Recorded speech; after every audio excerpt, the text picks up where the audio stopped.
Bagaimana cara membuat kompos? Kita harus menyiapkan terlebih dahulu bahan-bahan yang kita pakai. Yang pertama, kita kemarin menyediakan satu ukuran 1 meter kali 1 meter sebagai tempat untuk kita pembuatan kompos. Kemudian yang perlu kita sediakan lagi adalah rumput-rumput kering. Rumput-rumput kering adalah rumput-rumput yang mengandung karbon, dan ini akan berfungsi sebagai kalium, dan dia sebagai nutrisi yang dibutuhkan untuk tanaman. Kemudian kita juga membutuhkan rumput basah sebagai media untuk terjadinya proses fermentasi, dan kita memberikan juga tanaman-tanaman kacang sebagai sumber nitrogen. Di daun kacang banyak mengandung nitrogen, di batang kacang banyak mengandung fosfor. Di akar kacang banyak mengandung rhizobium yang merupakan bakteri untuk penghasil nitrogen. Kemudian kita juga tambahkan serbuk kayu sebagai sumber dari kalium. Unsur utama dalam pembuatan kompos adalah N, P, dan K. NPK, N dari daun kacang, kemudian P kita buat dari rumput-rumputan, kemudian K kita ambil dari serbuk kayu. Langkah yang harus kita lakukan adalah yang pertama, kita akan menyediakan tempat dan kita gali 10 cm untuk media itu bisa menjaga kelembapannya. Jadi kita gali sedalam 10 cm.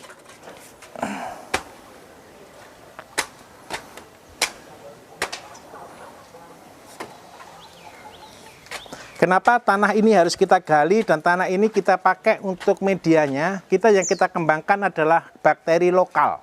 Jadi bakteri lokal dari tanah tersebut, kita tanpa menambahkan bakteri lain. Sehingga hasil yang kita hasilkan akan sesuai dengan daerah tersebut. Ini adalah konsepnya pembuatan kompos. Jadi kenapa kompos tidak boleh beli? Karena kompos yang terbaik adalah kompos yang diproduksi sendiri dengan bakteri lokal di daerah tersebut. Karena apa? Itu akan sangat sesuai dengan tanah yang ada. Itu alasannya. Langkah kedua, setelah kita gali, kemudian kita tambahkan ranting-ranting untuk sebagai alas. Jadi ketika air itu berlebih, maka dia menjadi resapan di sana. Jadi kita tambahkan ranting-ranting. Kita tata sebagai alasnya.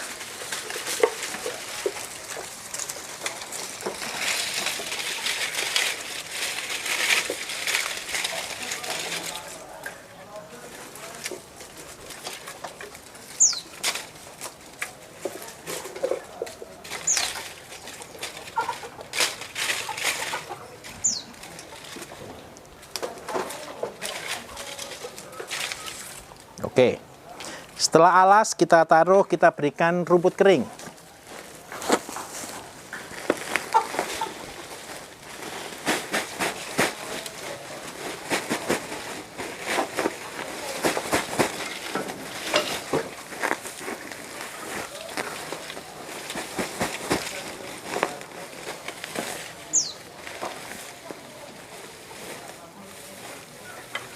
Rumput kering ini berasal dari kotoran kambing, sisa-sisa makan kambing, dari kandang ayam kita kumpulkan di sini.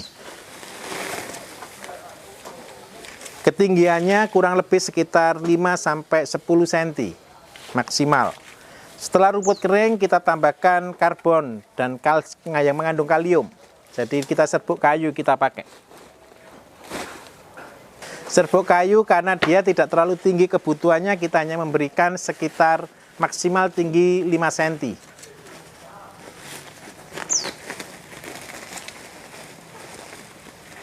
Setelah serbuk kayu, supaya terjadi proses fermentasi yang bagus, kita tambahkan rumput yang basah.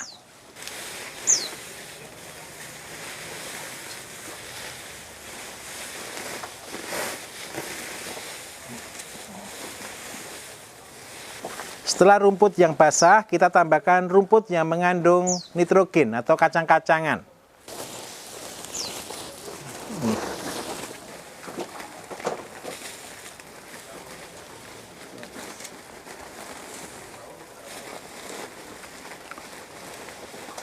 Setelah kita kasih kacang-kacangan, kita tutup kembali dengan tanah kurang lebih tinggi 2 cm. Sambil diratakan supaya dia menekan dengan kondisi yang rata.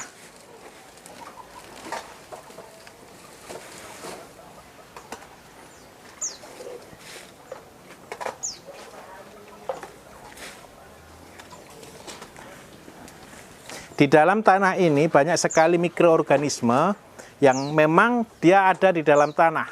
Dan tanah ini adalah sebagai media untuk nutrisi cukup bagi tumbuhan. Jadi, bukan tanaman itu memakan pupuk, bukan. Tanaman tidak pernah memakan sampah, tanaman tidak pernah memakan pupuk. Tapi tanaman itu memakan nutrisi yang dihasilkan oleh pengolahan mikroorganisme terhadap kompos, terhadap kandungan-kandungan kimia yang ada, dan itu menjadi makanan bagi tanaman. Jadi bukan kompos yang dimakan tanaman, tapi kompos adalah makanan mikroorganisme yang ada di dalam tanah.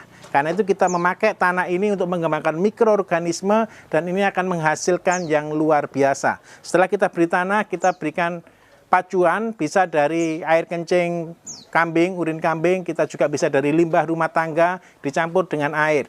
Tujuannya adalah supaya menjaga kelembapan dan menjadi media untuk perkembangan bakteri. Jadi ini adalah urin kambing, dosisnya sekitar setengah liter, 500 mg, kita campurkan dengan sekitar 10 liter air. 10 liter air, kemudian kita siram-siramkan. Sedikit, nggak usah banyak-banyak. Jikalau air ini kurang, maka suhunya akan tidak panas. Tetapi jikalau air ini berlebih, maka suhunya akan panas. Jadi bagaimana melihatnya? Setelah 24 jam akan terjadi proses fermentasi. Besok kita akan lihat bagaimana reaksinya.